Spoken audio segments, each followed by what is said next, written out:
आप लेंगे। सबसे पहले सर ये बताइए कि कुछ ऐसा जमीन है, आप लोग भी बड़ी ध्यान से सुनिएगा, कुछ ऐसा जमीन है जो पूर्वजों ने किसी को दान में दे दिया, मतलब किसी को कह दिया कि आप ये जमीन ले लीजिए, आप जोतिए, और वो काफी दिनों से जोत रहा है।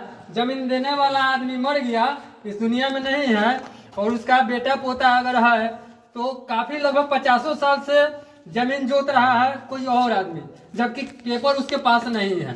तो क्या उनके नाम पर खाता खुलेगा या दावा करेगा जो जमीन देने वाला व्यक्ति है, उनका बेटा पोता अगर दावा करेगा तो उनके नाम से खाता खुलेगा? इसको क्लियर कीजिए डिटेल रूप में। उनके पास पेपर रहेगा, उनके नाम से खाता खुलेगा। जो साक्ष्य देंगे, जिनका जमीन है वो साक्ष्य देंगे, अगर साक्ष्य सही पाया गया तो उन्हीं के नाम से खाता खुलेगा। लेकिन अगर वो व्यक्ति अगर कहे कि आपके बाबा दादा ने बहुत पहले हमको जमीन दिए थे, हम आज तक ले जोत रहे हैं, चाहे हमारे बाबा दादा जोता, तो फिर ये दावा करेंगे और उनके पास पेपर होगा, लेकिन दखल में किसी और का है, तो वहाँ कैसे होगा?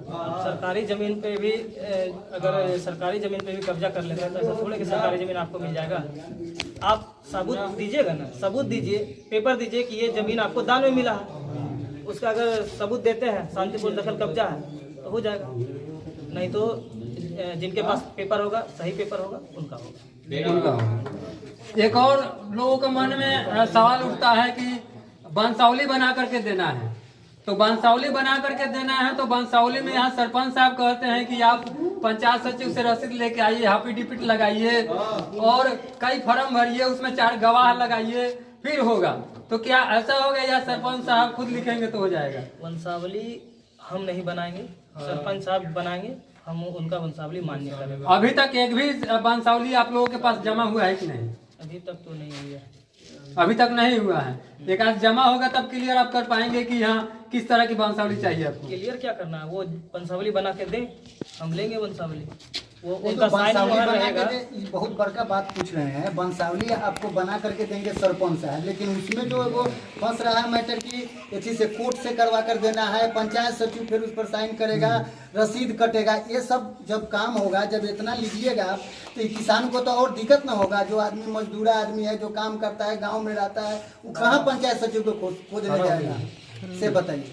वंशावली बनाने का प्रक्रिया जो भी है, सरपंच जी जैसे बोले, अगर वो सरपंच जी वंशावली बना के दे देते तो मैं मान नहीं, ये बात आप सरपंच जी को भी, चाहे ऊपर बड़े पदाधिकारी को बोलिए कि हम जहाँ जहाँ जा रहे हैं ग्राम सभा आम सभा करने के लिए, वहाँ के सभी लोग कह रहे हैं कि नहीं, आप डायरेक्ट कहिए कि उस पंचायत का जनप्रतिनिधि है, या तो मुखिया है, सरपंच है, समिति है, वार्ड है, वो अपना लेटर पैड पर वंशावली बना करके दे और वह मान्य होगा। यह जो ब्यौरा जो लगा रहे हैं कि जाकर के एफिडेविट कोर्ट से कराइए, फिर 5 को गवाह बनाइए, फिर जाकर चौकीदार से साइन कराइए, फिर पंचायत सचिव को खोजिए, ये सब जो कर रहे हैं इससे लोग को बहुत परेशानी हो रहा है। आप जाकर के बढ़िए अपना जो पदाधिकारी है वहां तक यह बात पहुंचाइए कि जो मेरे पंचायत का अगर वार्ड सदस्य भी अगर वंशावली बना के दे देता है तो वो भी मान्य होगा, अगर पंच भी बना के देता है तो वो भी मान्य होगा, उसका सिग्नेचर मोहर हो जाएगा उस पर, पंचायत समिति भी दे देता है तो उसका भी मान होगा। इस तरह के करवाइए तो अब आप लोग को भी सहूलियत होगा। अब 15 तारीख तक आपका समय दिया हुआ है कि 15 तारीख तक आवेदन लेना है।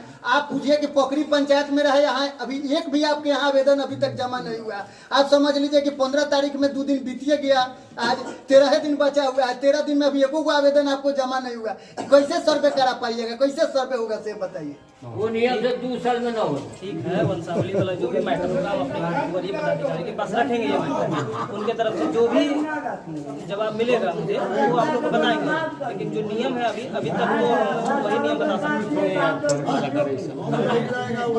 और अगला जो सवाल है, सुनिए, सवाल आप ही लोगों का जो सवाल है वो सवाल आप कि ये जो पत्र भर कर देना है, तो ये कौन सा काम के लिए कई नंबर पर पत्र भरना है, इसको डिटेल में समझा दीजिए। देखिए, अपने जमीन का दावा करने के लिए एक ही प्रपत्र है, वो है प्रपत्र 2। बाकी अगर आप हथियानी जमीन होगा या फिर जिनके नाम 3 फॉर्म नंबर 3(1) जो है वो वंशावली वाला, और फॉर्म नंबर 2 जो है प्रपत्र 2 वो स्वघोषणा है, वो रैयत रख देंगे, वो उसमें दावा करेंगे कि ये जमीन मेरा है। बाकी जो वंशावली वाला केस जहाँ भी आएगा तो उसमें फॉर्म नंबर 3(1) और वंशावली के आधार पर जो गठन वाला एक फॉर्म है। कुछ केस ऐसा भी है जो बहुत सारे लोगों को रजिस्ट्री करवा देता है और रजिस्ट्री जमीन करने के बाद उनका दाखिल खारिज अभी तक नहीं हुआ है, तो क्या उस रजिस्ट्री के पेपर के आधार पर उनका नाम से खाता खुल सकता है? देखिए, आप लोग जिनका भी दाखिल खारिज नहीं हुआ, ठीक है, वो भी अपना जमीन का दावा करेंगे और उस पेपर का पहले जांच होगा कि आखिर दाखिल खारिज क्यों नहीं हुआ है। उसके बहुत सारे कारण हैं, बहुत सारे फ्रॉड भी होते हैं इसमें, ठीक है। अगर जांच में सब कुछ सही पाया गया तो उनके नाम से बेशक चाहे वो दाखिल खारिज ना भी हुआ होगा तो भी उनके नाम से खाता खुल सकता है। खाता खुल सकता है। किस स्थिति में? जांच में अगर कोई विवाद नहीं मिला, सब कुछ सही पाया गया, खाता खुल जाएगा। बहुत सारे केसेस ऐसे भी देखे गए हैं कि मतलब एक ही प्लॉट पे 2 बार रजिस्ट्री कर दिया गया है। बहुत सारे केस में ये भी है कि जिससे केवाला आप करवाए हैं उसके खाते में उतना जमीन नहीं, उससे ज्यादा लिख दिए हैं।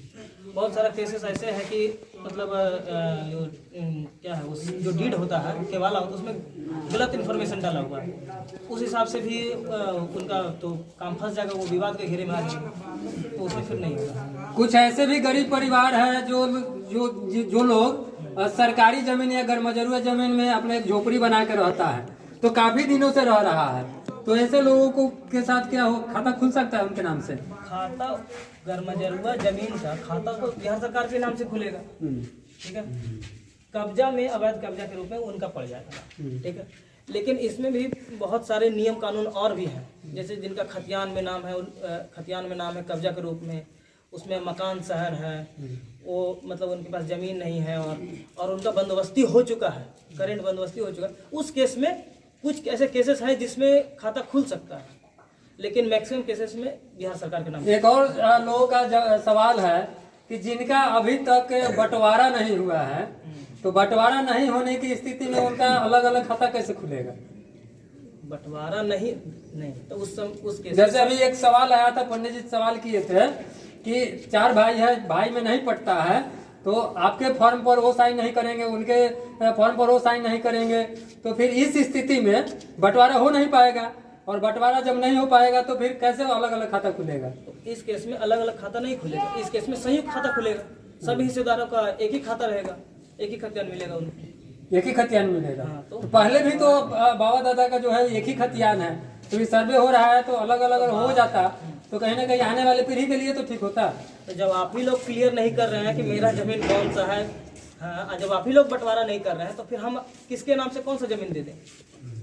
खाता कैसे खुलेगा फिर नया?